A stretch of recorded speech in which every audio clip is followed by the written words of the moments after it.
तो ज़मीनी जो मामले होते हैं वो ज़्यादा मतलब पसीदा रहते हैं, तो इसमें क्या भूमिका रहेगी? ज़मीनी मामलों में देखिए करीब करीब 60% मामले पुलिस के लापरवाही का परिणाम होता है।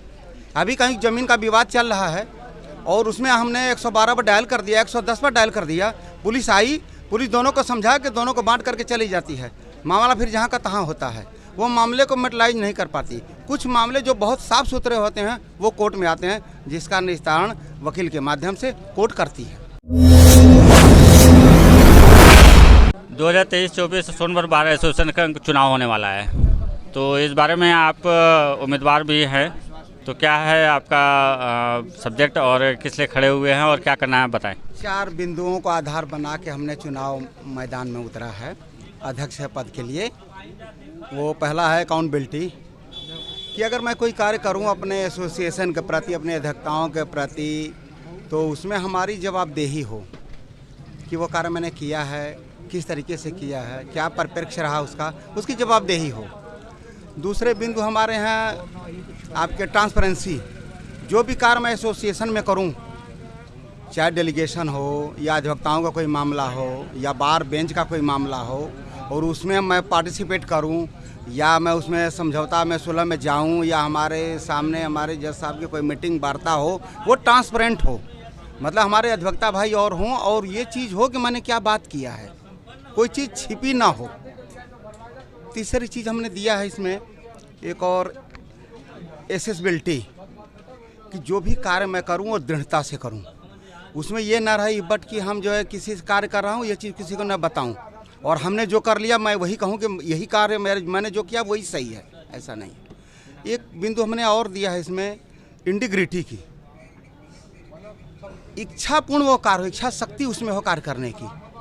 जो भी कार्य करूं दिखावे के लिए ना करूं, वो कार्य मैं करूं जिसमें एक साथ शक्ति दृढ़ हमारी हो कि उस कार्य को मैं कर रहा हूं लोगों की जानकारी में हो, हमारे एसोसिएशन की जानकारी में और अधिवक्ता भाइयों के बीच में हो, उनकी जानकारी में वो इच्छा शक्ति होनी चाहिए। इन्हीं 4 बिंदुओं पर मैं इस चुनाव को लड़ने का प्रयास कर रहा हूँ। पारदर्शिता की बात कर रहे हैं, आपका मतलब नज़रिया किस तरह से रहेगा? जो जी वो मामले पारदर्शित होने चाहिए। जैसे हम कोई कार्य कर रहे हैं, किसी क्लाइंट का मुकदमा है, मैं देख रहा हूँ, तो सारी चीज़ उसकी जानकारी में हो और वो अगर सामने है सार्वजनिक हो, ताकि एक अधिवक्ता क्लाइंट के प्रति कितनी जवाबदेही वो तय कर सकता है और उसके कार्य को कितने पारदर्शी तरीके से कर सकता हो। अच्छा, ज़िले में जो भी मामले आते हैं वो 2-3 पहलुओं को ही लेकर आते हैं, या तो ज़मीन से हो या तो फिर जुरू से हो कि मतलब है ना मैट्रिमोनियल मामले या ज़मीन जर का मामला हो, ठीक है।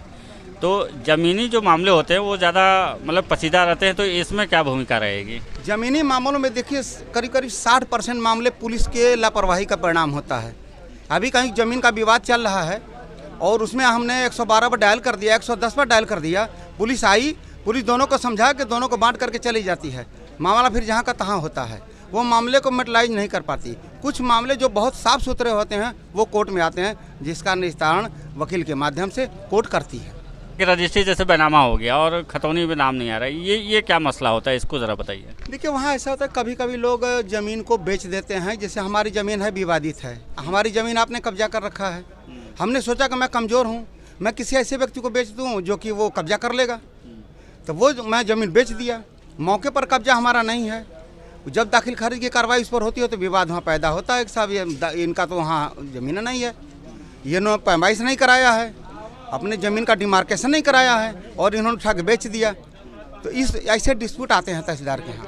तो इस तरह के जो मामले आते हैं और इसी के चलते अपराध बढ़ता है। हाँ, हाँ, मारपीट हो जाती है। उसी ज़मीन के मामले को लेके गंभीर अपराध हो जाते हैं, मर्डर हो जाते हैं, उसमें किसी का 325 का मामला हो जाता है, पैर टूट जाता है, सर फट जाते हैं। तो ऐसे 307 मतलब जिले में जो ज़्यादातर मामले इसी को लेके तो इसको लेके फिर आपकी क्या तैयारी रहेगी? भाई 35 का एप्लीकेशन देते हैं, उसको फिर सिविल सूट में जाते हैं। यहाँ दाखिल खारिज की नहीं हो रही है तब वहाँ पर इंजंक्शन के लिए जाते हैं कि हमारे प्रॉपर्टी पे किसी का इंक्रोचमेंट ना हो। उसकी कॉपी भी हम लगाते हैं 35 में कि जब तक ये जो है कार्रवाई नहीं हो जाती तब तक इसको रोका जाए, म्यूटेशन की कार्रवाई ना हो सके। ये प्रक्रियाएँ हैं। और जो अभी वर्तमान अधिवक्ता हैं उनको आप क्या कहना चाहेंगे? हमारे वर्तमान अधिवक्ता जो है अच्छे कार्य कर रहे हैं, सहयोग करते हैं, सहानुभूति सबके प्रति रखते हैं। यह जिला ही बहुत ही इनोसेंट जिला है। यहाँ के लोग बहुत अच्छे हैं, अधिकांश तो कोऑपरेटिव नेचर के होते हैं, इसलिए उनका कोऑपरेशन हमारे लिए बहुत ही लाभदायक होगा। अच्छा, अधिवक्ता की जो भूमिका होती है वो निष्पक्ष होती है क्योंकि कानूनी तौर, लेकिन क्या यहाँ पे इस तरह की लॉबी देखी जाती है कि वो भी पार्टी पूर्वाग्रह से ग्रसित है? अपनी 5 उंगलियां बराबर नहीं हो तो हम उसको क्या कहेंगे। जहाँ 2000 अधिवक्ता हैं और हमारे हाथ में तो 5 उंगली है, वो भी बराबर नहीं है। जो मामले होते हैं उस पर तो प्रभाव पड़ेंगे ही। प्रभाव पड़ेगा, पूर्वाग्रह से ग्रसित हो जाएंगे तो प्रभाव पड़ेगा, होता है। हमारे यहाँ देखिए यूपी में ऐसी स्थिति है, जातिवाद से बहुत लोग प्रभावित हैं, क्षेत्रवाद से बहुत प्रभावित हैं, तो इस मामलों में ये तरीके के विवाद आते हैं। अभी किसी मामले में जातिवाद को लेकर कई पार्टियां टूट गई, बिखर गई, आस्क से फर्श पर आ गई, तो ये मामले इधर बहुत हैं। वर्तमान जो सरकार है इसको लेकर क्या करेंगे? 2024 का चुनाव अब 4 महीने से भी कम का समय बचा, मतलब 4 महीने 5 महीने मान के चले, तो उसको आप किस नज़रिए से देख रहे हैं? वर्तमान सरकार के बारे में अच्छी तरीके से जानकारी SC ST वाले देंगे, जनरल के नहीं दे पाएंगे। हाँ, क्योंकि बच्चे उनके बेरोजगार हो जा रहे हैं, बूढ़े हो जा रहे हैं, सर्विस नहीं मिल रही, तो वो सबसे ज़्यादा उनकी पहली प्रायोरिटी है SC ST की, तो उनके सारे के सारे पुत्र कुपुत्र सब परिवार पूरा SC ST है, उस पर हमारा कोई टिप्पणी नहीं है। आज़ाद हुए 75 साल से ऊपर हो, लेकिन ये राजनीति हमारी वहीं चली है, रोटी हमारी कहाँ चलेगी? तो एक्सटेंशन बढ़ाते रहे, उसको बढ़ाते रहे, उस पर इसलिए कि रोटी हम जब भी खाए हैं दलितों के घर में खाए हैं, किसी ब्राह्मण के घर में कोई नहीं खाता रोटी उन्हीं के घर में खाते हैं, वही फोटो खिंचाते हैं, वही थाली मंगवाएंगे शहर से, खाना मंगवाएंगे शहर से, खाएंगे केवल उनके घर में बैठ के। मतलब धरती को भी वो दलित मान लेते हैं, जिस धरती पर बैठ के खा रहे हैं वो धरती दलित की है। उनके घर का कोई खाना नहीं, रोटी बनाते हुए किसी को मांगे खाते नहीं देखेंगे। महत्वपूर्ण सुझाव हमारे साथ, हमारे चैनल पर आने के लिए आपका बहुत बहुत धन्यवाद। Lot of thanks, thank you.